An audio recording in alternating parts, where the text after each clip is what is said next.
Hello, it's Melinda from Scrapbookingncraft, just coming on with a new product that we're releasing in July 2017. So these will be up on our website now, and I'll leave the link to them below.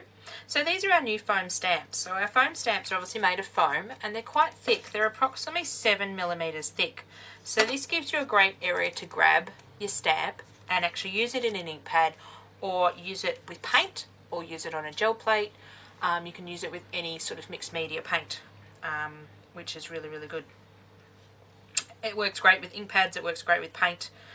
If you're applying paint to them, it's a great idea to either sponge it on or use a gel plate when you're getting a nice thin layer of paint, because you don't actually want the paint going down into the dents on the stamps, because then you get a much better impression.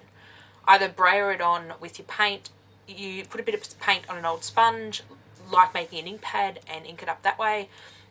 Or I prefer the gel plate because it's just easier, and I love my gel plate. Any excuse to get out and use it.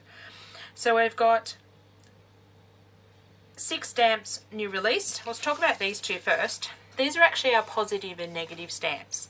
So this yellow one here, and the stamps will range in colour depending on what stock we have in of the foam. The colour does not in any way detract from the use of the stamp. All the stamps are made exactly the same. It's just the colour that we get sent with the foam. So this one is what I call a positive and negative set. So this particular one has been cut, so the little teardrops here are indented. So when you stamp this particular stamp, you're stamping the background, and your little indents are going to be the original colour of your page. For example, if you're stamping on a white page, they'll be white. I've got a short video coming up just after this explanation showing you just some basic things to do with these, and you'll see each of them stamped out. And this one, the background is actually dinted and the little teardrops are raised up. So when you stamp this blue one, you're actually going to stamp the little teardrops. So they work great in combination with each other, because you can stamp this in a lighter colour and go with this in a darker colour. So they're sold separately, so you can grab either one. Then we've got this doily, which is really fun to use as well. So this one only comes as a standalone one. I haven't worked out how to make this one the opposite yet, but you never know, that might come as well. Then I decided to do some leaves. These leaves are so versatile. You can do so much with them. You can use them as leaves, obviously. You can use them as fairy wings. You can use them as petals of a flower to build a bigger flower. There's so many possibilities. I love using leaf shapes. So I'll show you these two to start with. So we've got our large leaf and then our small leaf.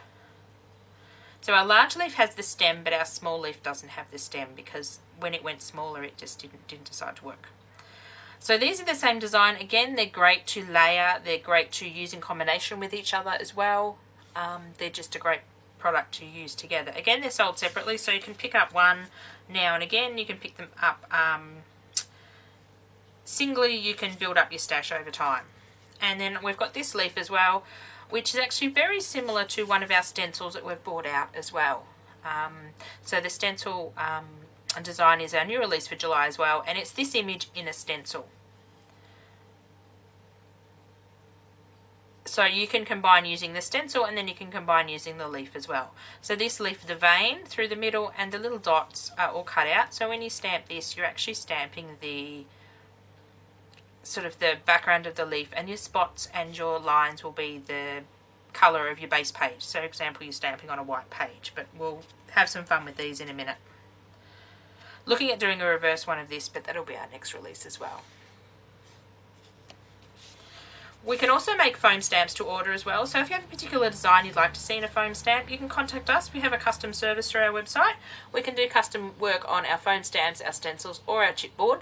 So just give us an email and ask.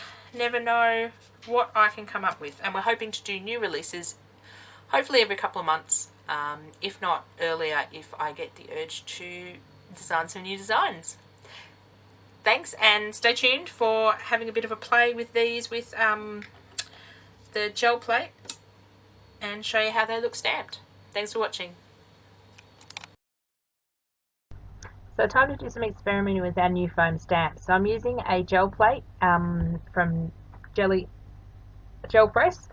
Basically, it's a surface you can roll your paint on, make impressions in it, and make prints. And I also like it because you can take the paint from the gel plate and use the stamps to make impressions on the paper. So using some Semco paint from spotlight here in Australia, different paints will give you different effects. For some reason, this Semco paint on this particular day, I don't know whether I had my lounge room too hot or where I was working was too hot, or the heater was too hot or something. It's winter here in Australia. The paint was beading up a lot. Now, it hadn't done that before, so it was giving me interesting results, but I still like the results I got.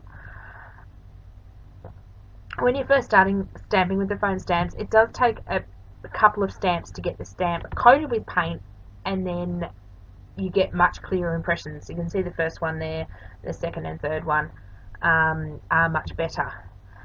So as you can see, I'm making an impression in the paint on the gel plate, and then I'm pressing the stamp in and stamping on paper. So you get that piece of paper, and then you can take a piece of paper and put it on top of the jelly plate or gel press plate, and also take a design as well. So doing it this way, you're getting 2 for 1. You're getting the design you're making in the paint, and then you're getting when you stamp the design off, you're getting 2 bits of paper.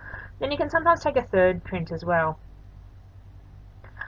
If you don't have a gel press plate to use the foam stamps, you can easily use them just with a foam sponge, a sponge, kitchen sponge or a makeup sponge, and just dab the paint on. You don't want to get the paint down in the goopy holes, because then you may get paint where you don't want it, and then you'll stamp it on your page. So you can double stamp. So this is the positive and negative effects. So you can see the pink one below stamped a lot of the background, and the little circles and half circles were missing. Now this blue stamp on top is actually just stamping the little circles of teardrops.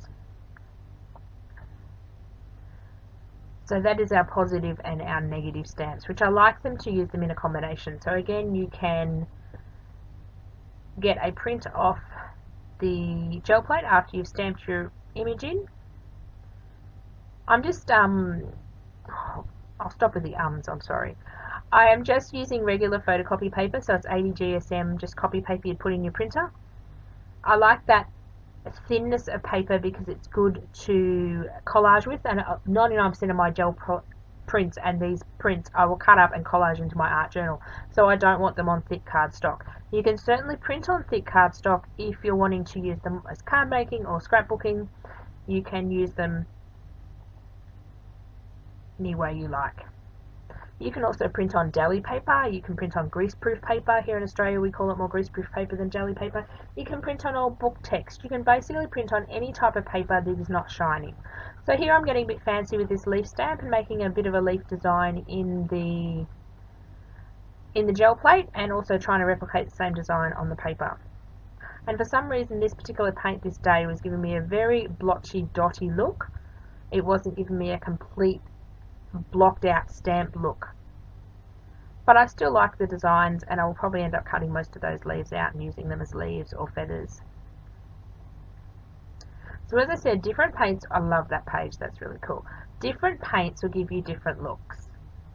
I found the more plasticky paints from Audi give you a much better look because they've got a higher concentration of plastic, it seems, in them than some of the other higher quality paints. So just experiment. You can also use our foam stamps with ink pads as well. So basically you just ink it up as you would a normal rubber stamp, and away you go. So just decided to use the doily stamp this time. You can combine a lot of the stamps together on the gel plate to make a design, so you can do 2 or 3 different ones. I like rolling my brayer off into a spare piece of paper, and I'll use that again in collage. So here goes the doily stamps. Again, the first couple aren't perfect because I find the stamps have to have a couple of layers of ink or paint on them before they will stamp correctly. I think it's just a matter of foam, and I find that on rubber stamps as well. It may be just me. So there we go. So then I'll take a print. You can see the impressions in the gel plate. So I'm just deciding what to stamp that on. So I decided to stamp over and top of that paper.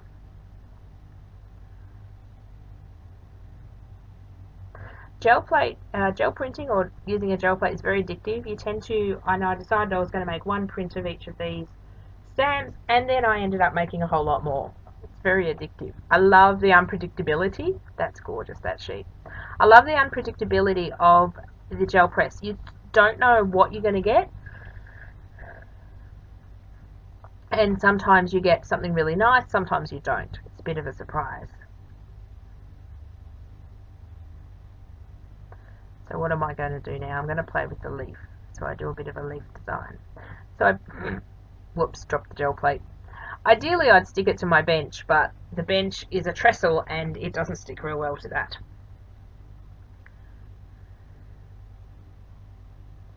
So I decided to do a bit more using this as the other leaf.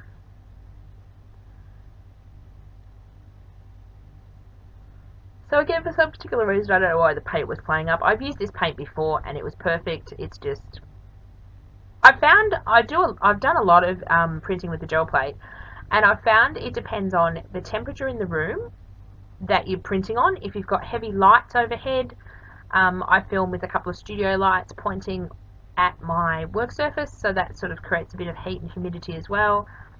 I've also done this at shows where we're heavily under lights, and the paint reacts differently each time. Obviously on a hot, humid day, your paint's going to dry a lot quicker as well. That's pretty, that one. So again, I've cut some of those leaves out and used them. And that'll be an upcoming art journal page on our channel sometime in August. I will take some of these prints I've made and make them into an art journal page. Or I might make some cards with them. You never know what I come up with. I also like those background prints, just the brayer off prints as well. So just doing some more leaves. I like the leaves for their versatility. Yes, you can use them as leaves. I've used them as feathers. I've used them just as decorative elements. You can put a bunch together and make a flower. They're quite versatile and I like them. And I like layering the little flowers and the big flowers together. They look really cool as well.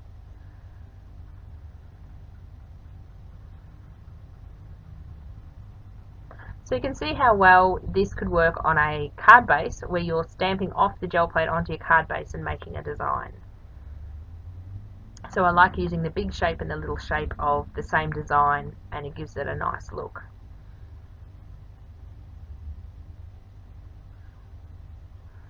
Especially when you're making flowers, it's nice to have big and little of the same design.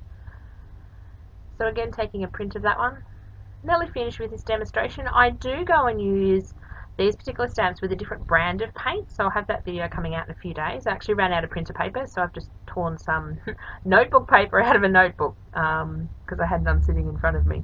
As I said, it gets very addictive. I didn't think I'd go through the amount of typing paper or printer paper that I put on my desk to start with, but I tend to can't sit down and do one. I really like that print there. I tend to can't sit down and do one gel press print. That one had a lot of paint on it, so I decided to put it back on the gel plate and then take some of the paint off and see if I can put it on another sheet of paper. And you get varied results. So we just got a little bit of paint on that one. Thank you for watching. Bye for now.